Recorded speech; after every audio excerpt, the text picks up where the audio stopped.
Hola, buen día. Ahora vamos a explicar la segunda parte. Vamos a continuar con los pasos para desarrollar una distribución de frecuencia. Mi nombre es Olivia Galván y vamos a comenzar. En resumen del video 1, les platico rápidamente.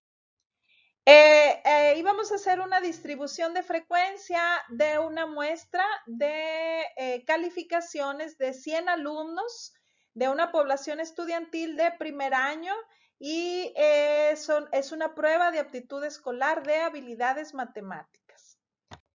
Iniciamos con los primeros pasos de la distribución de frecuencia y obtuvimos la observación menor, que era 426, y la mayor, 740. Obtuvimos un rango de 314. Decidimos trabajar con 13 clases. Obtuvimos un tamaño de clases sin redondear de 24.1 y ya redondeado lo hicimos a 26. Después obtuvimos un nuevo rango de 338, de los cuales agregamos 24 unidades adicionales en comparación con el rango original, y estas 24 unidades adicionales se repartieron 12 unidades a la izquierda y 12 unidades a la derecha, de tal manera que en lugar de iniciar en 426, íbamos a iniciar en 414, y en lugar de finalizar en 740, íbamos a finalizar en 752. Todo esto vimos en el video número 1. Ahora vamos a seguir con los pasos para construir nuestra distribución de frecuencias. Nos quedamos en el paso número 8 y este dice así: vamos a formar el resto de las clases agregando sucesivamente el tamaño de clase a cada límite superior de clase hasta llegar al límite superior del nuevo rango, ¿sí? Esto te lo explico aquí numéricamente. Nosotros dijimos, vamos a trabajar con un tamaño de clase redondeado de 26, ¿sí? Cada clase vale 26 y tenemos 13 clases. Entonces, dijimos que vamos a iniciar, el límite inferior de la primera clase es 414. Aquí comienzo y vale 26. En este caso, cada clase, pues hago 414 más 26 y llego a 440.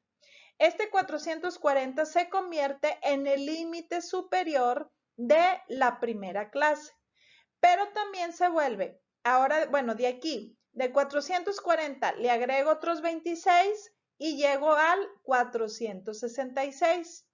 Si tú observas de la segunda clase, el 440 ahora se vuelve en límite inferior y el 466 se vuelve en límite superior de la segunda clase.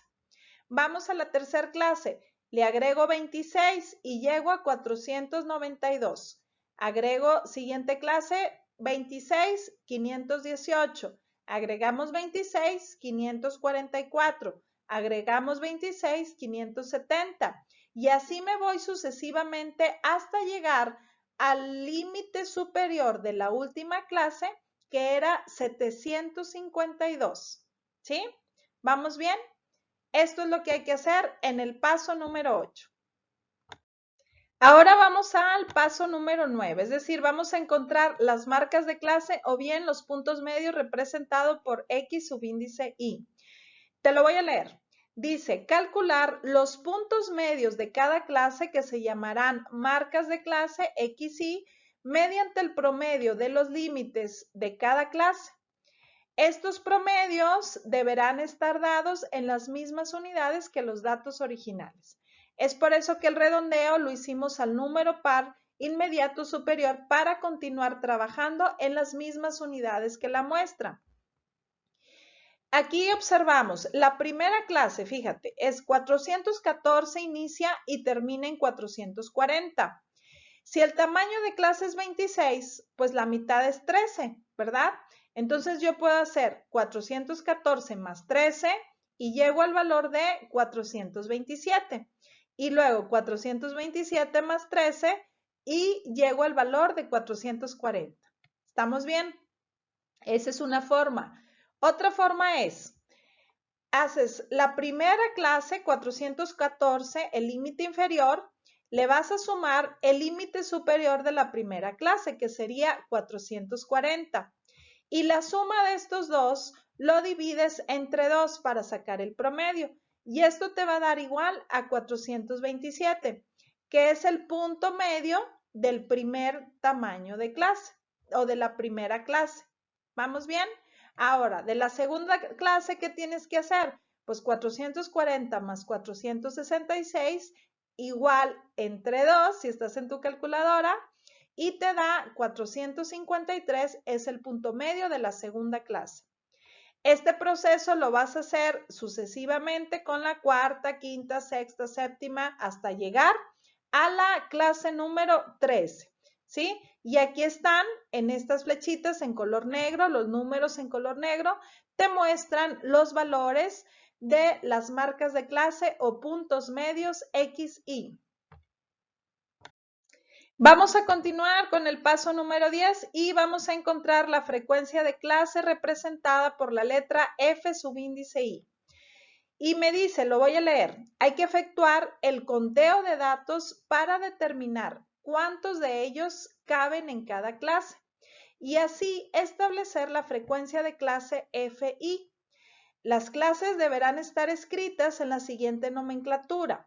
Los X deben de ser mayores o iguales que el límite inferior, pero menores que el límite superior, ¿sí? Y el subíndice Y viene siendo el número de clases con el que vamos a trabajar. En este caso son 13. Esto te lo explico en la siguiente diapositiva. Aquí, las clases. Observamos, ¿te acuerdas? Nosotros en cada clase teníamos un límite inferior y un límite superior. Clase número 1, límite inferior 414. Las X deben de ser mayores iguales que 414, pero menores que 440. Entonces, vamos a representar cada límite inferior y superior de cada una de las clases como lo tenemos en esta tabla, ¿sí? De las 13 clases en este caso. Y lo vamos a representar en esta nomenclatura. Ya una vez que tenemos esto que tenemos aquí, vamos a realizar el conteo, que viene siendo la frecuencia de clase. Una opción es así como lo hacemos, ir contabilizando dato por dato. Si son 100 datos, en caso de que lo tuvieras en desorden, pues te sirve esta columna de aquí. Pero si los datos los tienes ordenados, como lo tenemos aquí en la tabla, pues puedes hacer rápidamente el conteo tú y lo hacemos de la siguiente manera. Observa.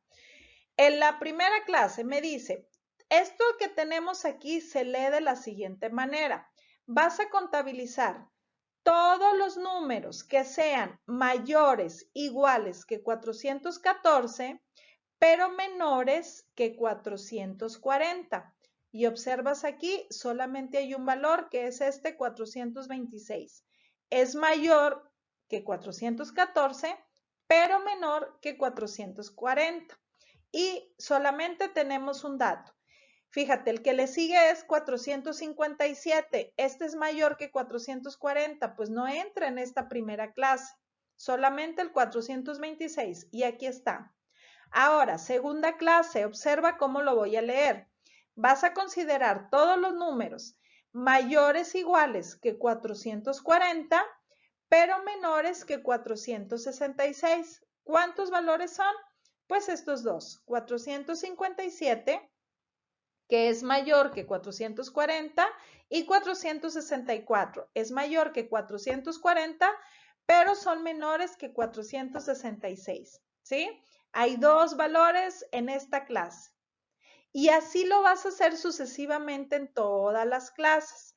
La tercera clase se lee todos los números que son mayores o iguales que 466, pero menores que 492.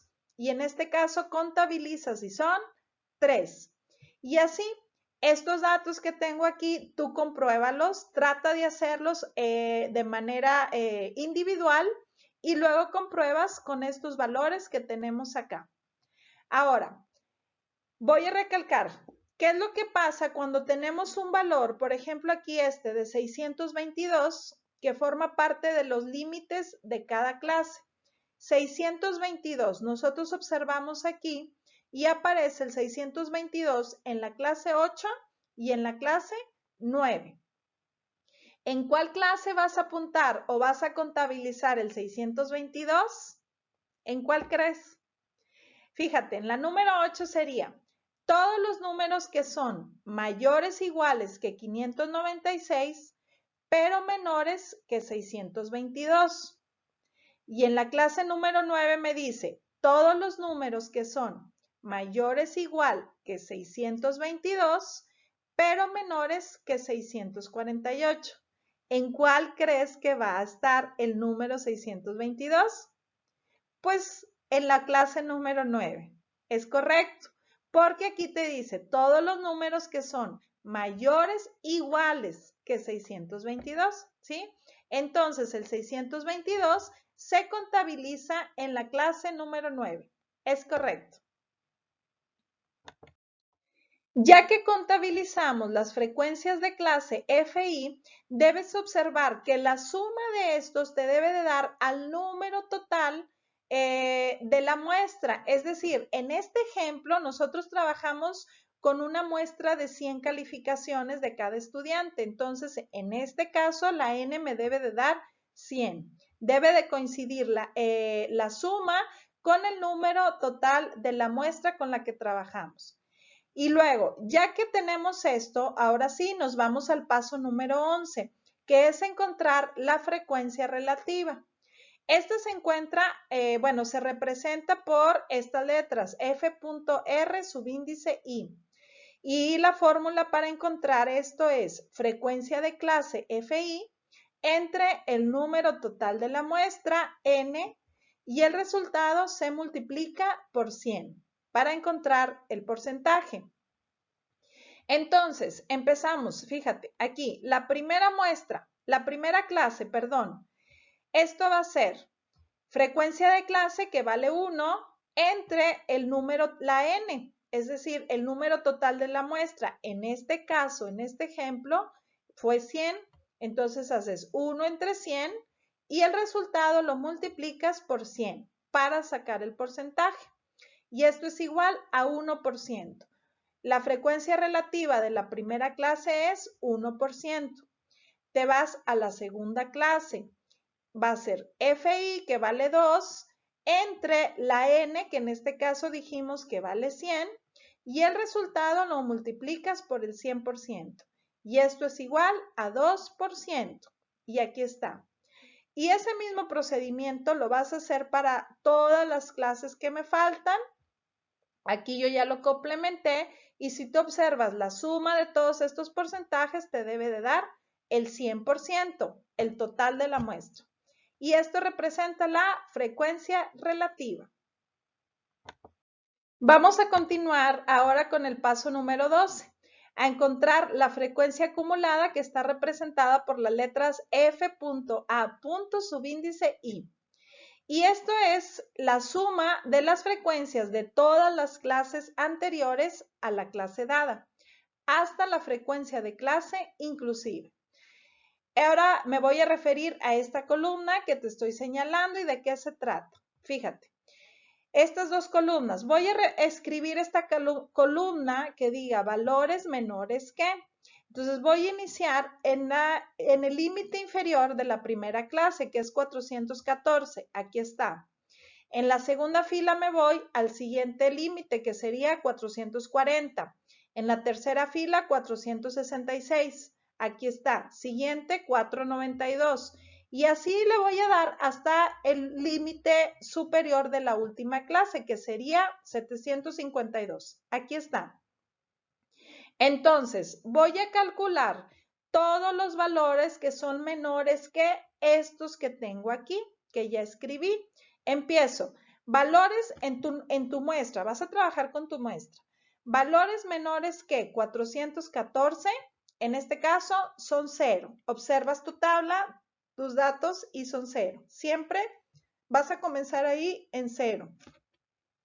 Y luego, valores menores que 440, pues ahí va a ser, observas aquí, y va a ser este primer valor, que es 1. Aquí está. Y luego, valores menores que 466, te vas a la frecuencia de clase. Ya contabilicé 1, pues ahora va a ser 2 más 1, que son 3. ¿Sí?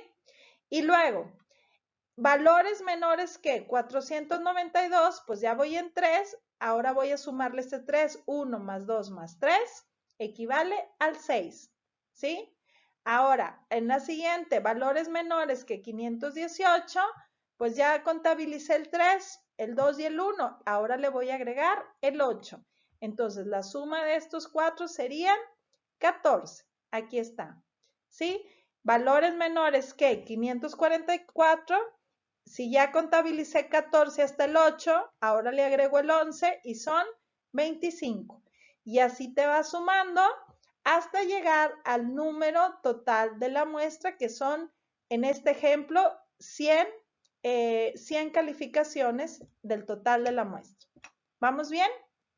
Y esto me representa la frecuencia acumulada. Hazlo tú en lo individual y compáralo con estos valores que tenemos aquí. Y bueno, hasta aquí terminamos la segunda parte sobre cómo construir una distribución de frecuencias. Muchas gracias por tu atención. Hasta luego.